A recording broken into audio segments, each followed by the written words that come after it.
Hey guys, what's up? It's Pauline here. Welcome to my YouTube channel. Today I will be sharing with you guys how to get more collaborations on Instagram.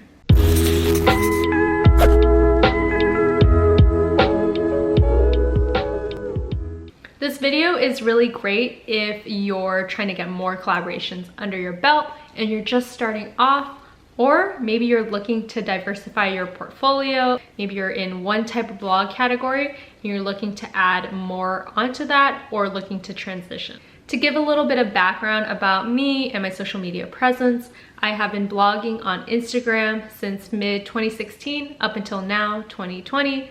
So it's been about 4 years now. And personally, I started off as a food blog, and then I wanted to diversify and try to transition my blog into other types of things and categories. So things like skincare, beauty, travel, and technology. So I by no means ever consider myself a huge influencer. I'll always tell people that I'm still a micro influencer, and I have maybe a little bit over 8,000 followers. However, I was getting my very first collaborations at 1,200 followers. So I think it really just goes to show that no matter how many followers you have, you can still get collaborations, whether those are paid or unpaid collaborations. Now, before I jump into any of my action items on how to get more collaborations, I do want to share with you guys 2 recommendations. My very first recommendation is to make sure you focus on the quality of your content. You have to look at it from a company's perspective. They are trying to get marketing content for themselves so that they can share on their feed. So make sure you're producing content that you're proud of, that you're putting effort into, and that you're investing a little bit of photography work into it. My second recommendation for you is to make sure that you're being actively engaged within your community, no matter what industry it might be in. Companies love to see that people are liking and commenting and following, and they can tell when this is really authentic. So from a brand's perspective, when you're posting their photo, they want to make sure that people are tagging their friends, people are commenting, because for them this is very organic, and that's why you're being considered an influencer. You're influencing other people to make a buying decision. So now let's dive into the actual tips on how to get more Instagram collaborations.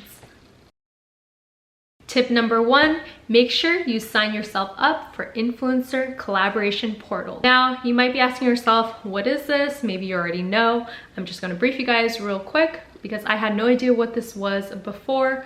Basically, it's a portal where it's a third-party agency and they're acting as a mediator. In between, there's the mediator, and then there's you as an influencer, and then there's the company. So they're acting as the person communicating between the two. And companies might hire these agencies because they feel that they might not have the bandwidth to handle the communication between the influencers. They might have a huge push for a campaign. Maybe they don't have an in-house influencer coordinator. There's a lot of different reasons that they might use these third-party companies. There's a lot of portals out there. You just have to pick and choose what you might think might be best for you. I'm gonna share with you guys 3 different portals that really worked well for me. The very first portal is called Apex Drop. Now, Apex Drop is based in the US and they work with a lot of different indie brands. A lot of these brands are more upcoming brands and some are a little bit more well known. Apex Drop works mostly with micro influencers, so they really encourage people to sign up for them even if they're just starting. For me, Apex Drop really worked because I was posting a lot of food, and then I was trying to transition and add skincare into my portfolio and diversify my blog. So I actually got my very first skincare collaboration through this portal. And how Apex Drop works, you'll go on their website, you apply. Once you're accepted, you get into a portal, and there are maybe like 9 to 10 campaigns going on at that time. And whatever fits for you, you would apply to it. You would write a little spiel, how many followers you have, and how you could kind of contribute to the content. And then Apex Drop will then approve of your application or they'll reject it. Once they accept it, you'll create the content, you submit it for a deadline, and then off it goes. You post it on your Instagram, and then your deliverable is done. Again, what I really liked about Apex Drop is that it really helped me transition into different categories. So I was able to post about skincare, and later down the line, I'll talk about that later, I was able to get more skincare collaborations. The only con I'd say about Apex Drop is that it's not paid, so it's marketing content in exchange for a product. The second portal I want to share with you guys is called Social Native. Now, Social Native is very similar to Apex Drop, where it's an online portal and you can apply to whatever campaigns that you might see fits you. Now, Social Native is really well known in the influencer community. From what I feel, just being in this area, a lot of my friends and colleagues are on this portal. However, what I really like about this portal is that they have a lot of well-known brands. So using this portal, I was able to get my very first campaign was Perrier.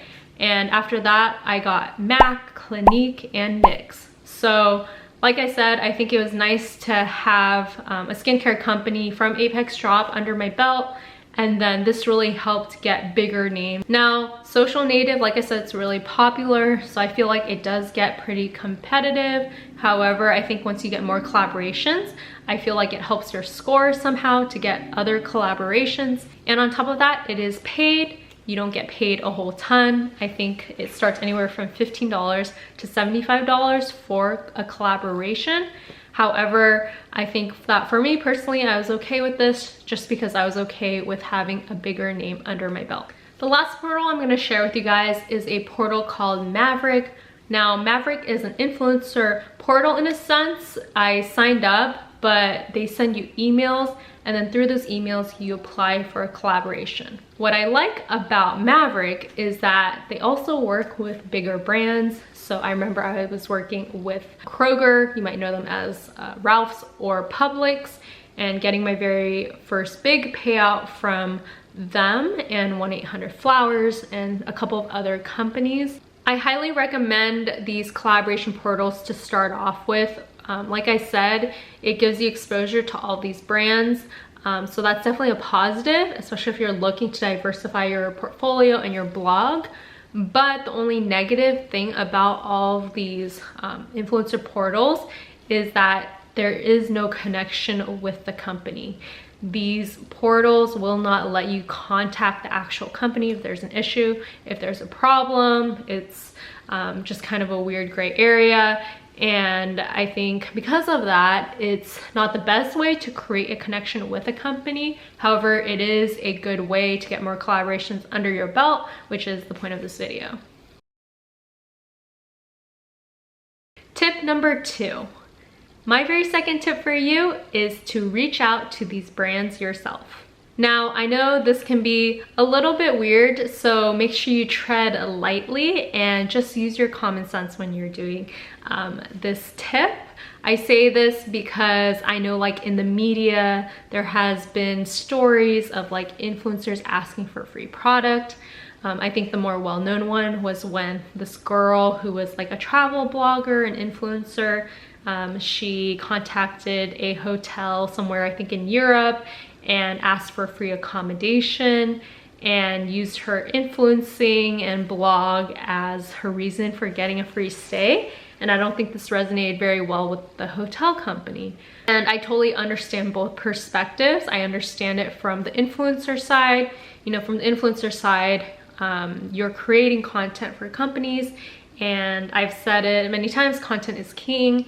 A lot of companies value this content because the content is worth a lot. If you hire a model and photographer, it can cost anywhere to $300 and more. But some companies don't see it like this. Sometimes companies see it as like, oh, they're just trying to get free stuff, which I also understand from that perspective. So with this, tread lightly. Reach out to companies that you feel might resonate well with you, but do your research. Some companies, if you go on their website, have an influencer application. I've seen this a couple of times and it has worked well for me. Other times I've emailed them, and I'll email them and I'll write a pitch. I'll write a pitch and tell them about me, what I like about the company, as well as how I think that a collaboration would benefit both parties. I think it's really important to work on this pitch and to not make it sound like you're just trying to get free product, because that's not what it is about. It's about creating a two-way street relationship. So this is a really great way to get collaborations. Again, just tread lightly, especially with the COVID situation. It can get a little bit weird because I know that right now people are in a pinch. So maybe later down the line, or if you feel that there might be bandwidth from the company. For me, I've done this many times, and I'd say my success rate was about an 80% success rate and 20% a rejection. The worst thing that they can say is no, but it's definitely an option.